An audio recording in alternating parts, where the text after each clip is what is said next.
There is a special kind of irredeemable disappointment waiting, lurking in the shadows for those who are utterly convinced that the facts support their beliefs when they actually look at those facts and discover they do the opposite.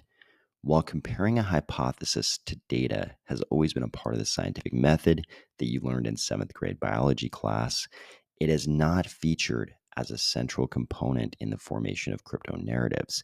And a few of our legacy blockchain competitors are probably about to realize that it's actually Cardano that is the home of decentralization among the biggest blockchains. And they're not going to like that. Ready? Yeehaw! Let's go!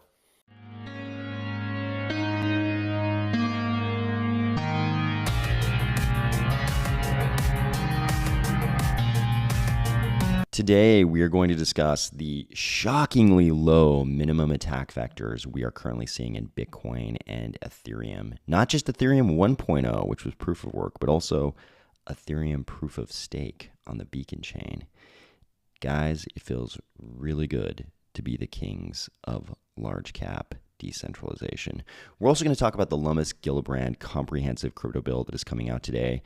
It looks like we already have a copy of the bill, but it's obviously the press embargo copy. And I don't think I know exactly when the press embargo is supposed to end. So we'll probably observe the press embargo and not do the comprehensive coverage of the comprehensive bill today, but we'll talk about it.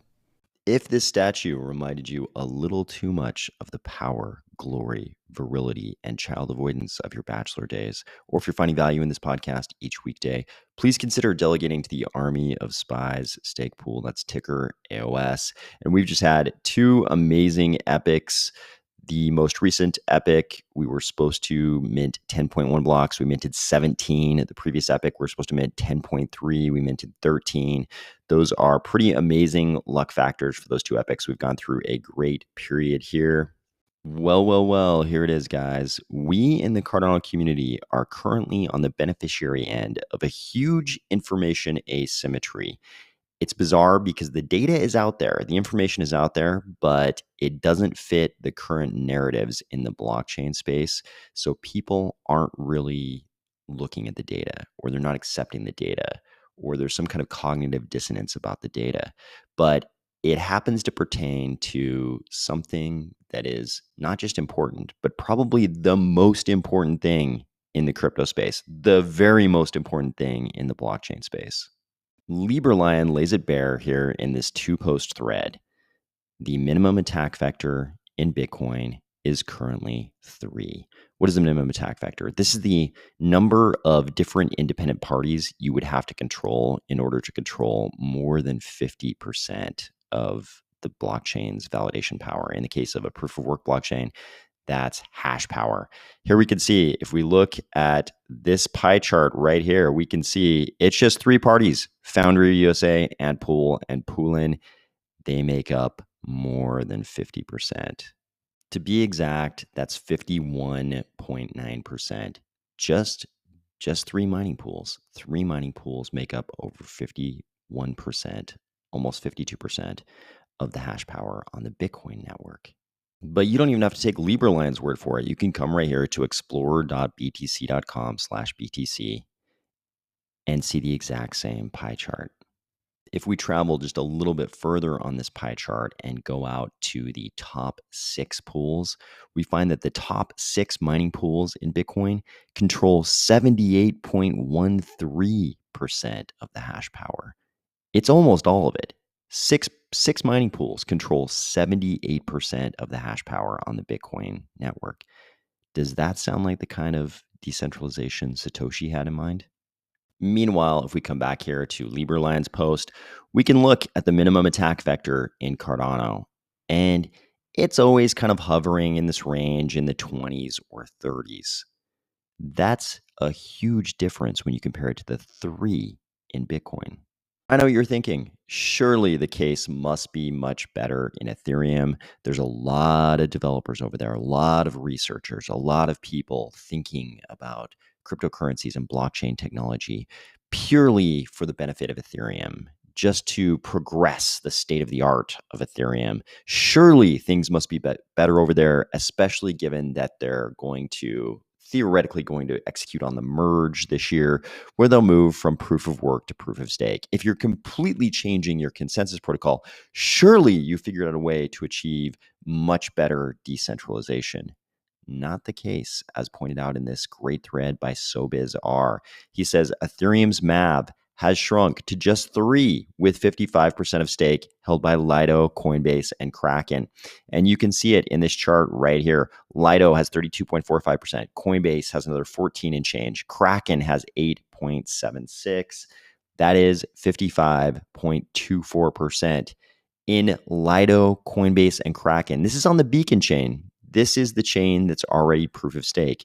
This is what they're going to merge the main chain into. So the proof of stake version of Ethereum already has 55% in Lido, Coinbase, and Kraken. Lido is the entity we talked about a couple of videos ago that is the staking derivatives platform. Because they don't have liquid staking, of course, Lido filled that void, that vacuum, and they became the platform for liquid staking in Ethereum. But you still have to lock up your Ether with them. I mean, your coins are locked up with Lido, and then they give you their derivative asset, and that's where you find the liquidity. So you're locking up your coins with Lido. That's your number one biggest validator. Then you've got Coinbase, a centralized exchange, is number 2. Then you got Kraken, another centralized exchange, is number 3. If we go out to place number 4, we get Binance, another centralized exchange that brings us to 60%. So you got Lido plus 3 centralized exchanges that take us to 60% of the validation power on the Beacon chain. You think you're bankless? These are your new banks. Lido literally makes you deposit your assets with them, and then they give you another asset. Coinbase, Kraken, and Binance are centralized exchanges. This is not bankless. These are your new banks. In stark contrast to what we see in the Beacon chain and Ethereum, SoBizR shows us the same minimum attack vector information for Cardano, plus the pie chart. Look at this pie chart. What looks more like decentralization to you? Of course, we in Cardano complain about this all the time. We want that 23 number to be like, 2,300, something like that, 100, then 1,000, then 2,300. We would much prefer that.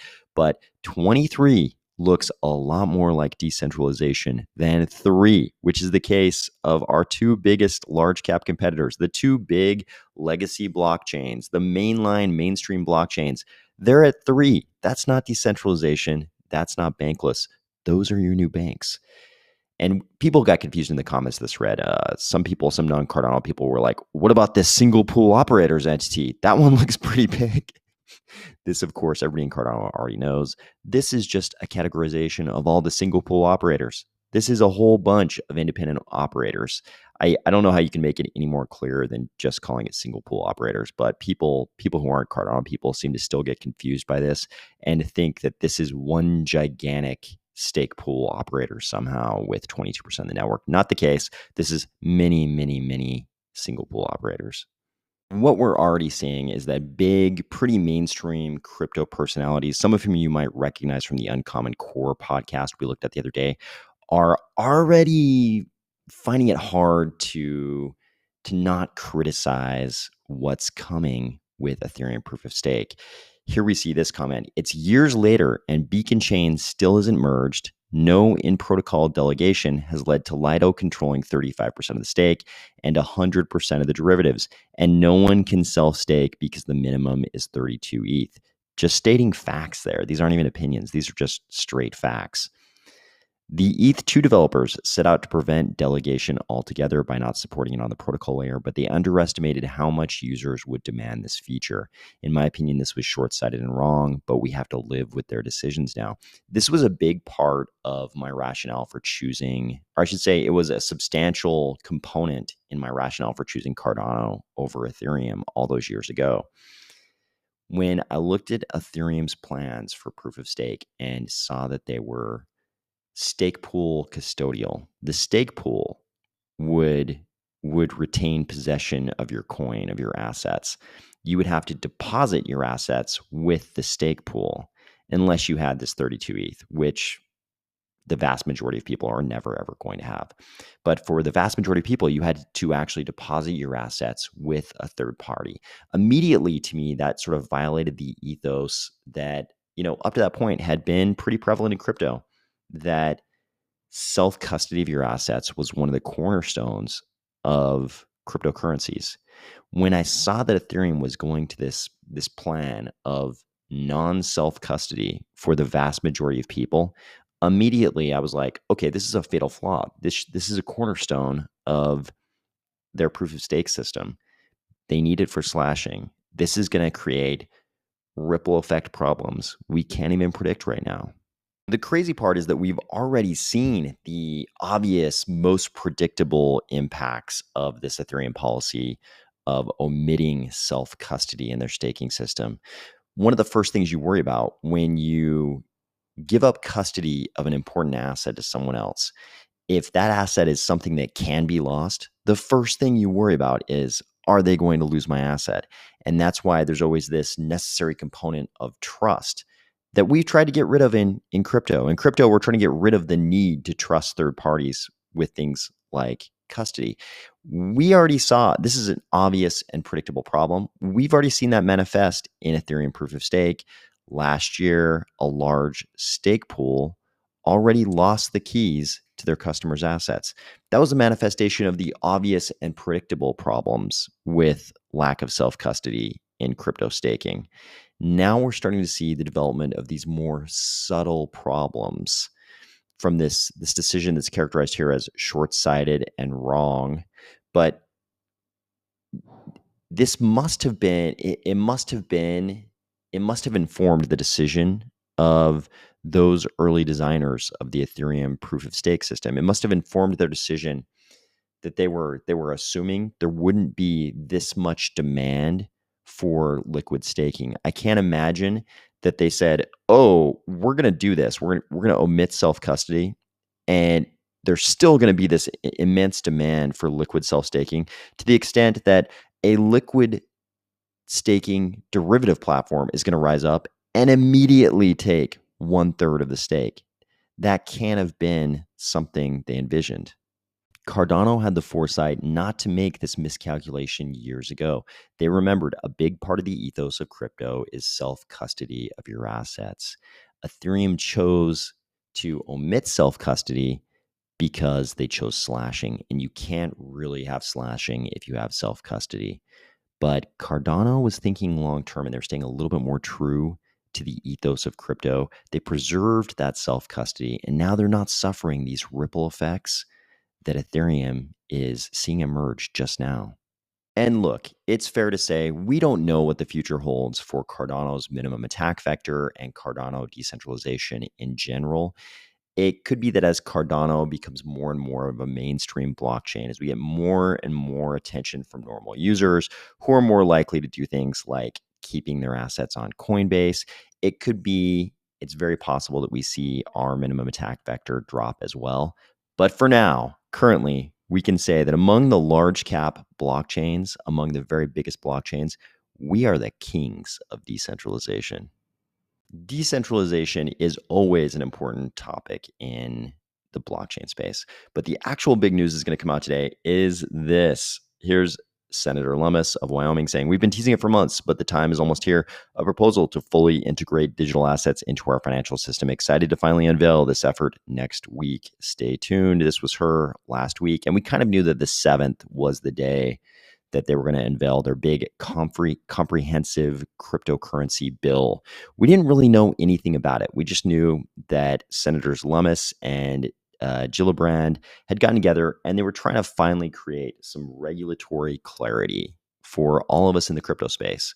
And it's been obvious by her actions and her speech that Senator Lummis is really on our side. She's really trying to, it seems that she's really trying to create regulatory clarity that will promote cryptocurrency instead of stifle it, to sort of kill it in the cradle. But we knew this was Washington and there were going to have to be some compromises. So everybody's been a little on edge, how pro crypto is this going to be? And we kind of knew already that the the maze of Washington politics has so many twists and turns that whatever we start out with, it might not end up being what we get at the end of this sort of bureaucratic legislative process. There's a lot of committees and groups and lobbying. All these things are going to have to happen after the bill is unveiled. So whatever we get today won't necessarily be what we end up with once something's finally passed. And we know this is just the first step. This bill itself doesn't have a super high chance of getting passed. But even if that's the case, even if this bill doesn't get any traction, never makes it very far, doesn't get passed, it might inform the thinking behind the next bill. The next bill and the bill after that, they'll be compared to this bill. And hopefully, what we're hoping is that this bill is super pro crypto and actually contains some good ideas so that whatever eventually gets passed in the form of comprehensive crypto legislation is based on good ideas that are actually pro crypto. Here's the tricky part. It looks like we already have a copy of the bill, but as you can tell from the watermark here, this appears to be the press embargoed version of the bill. This Twitter account has released it just a little bit ago, probably among others. It's probably in a lot of different places on Twitter already. But obviously, given this watermark, the teams of Senators Lummis and Gillibrand had some kind of a plan, and they didn't want anybody in the press to leak this thing until probably a certain time on the 7th. I don't know what that time on the 7th was. It may be after this video actually airs. So in order to not violate that press embargo whenever it ends and mess things up for Senators Lummis and Gillibrand, we're not going to cover this right now. I've taken a little peek. I mean, this is a big bill. This is a comprehensive bill. It covers a lot of different things. There are some very interesting little tidbits in here. We're not going to cover this until after Senators Lummis and Gillibrand have a chance to do their thing. But this is going to make for a lot of fodder for crypto discussion over the next few days. I hope you are having a great week, and I will talk to you tomorrow, probably about this.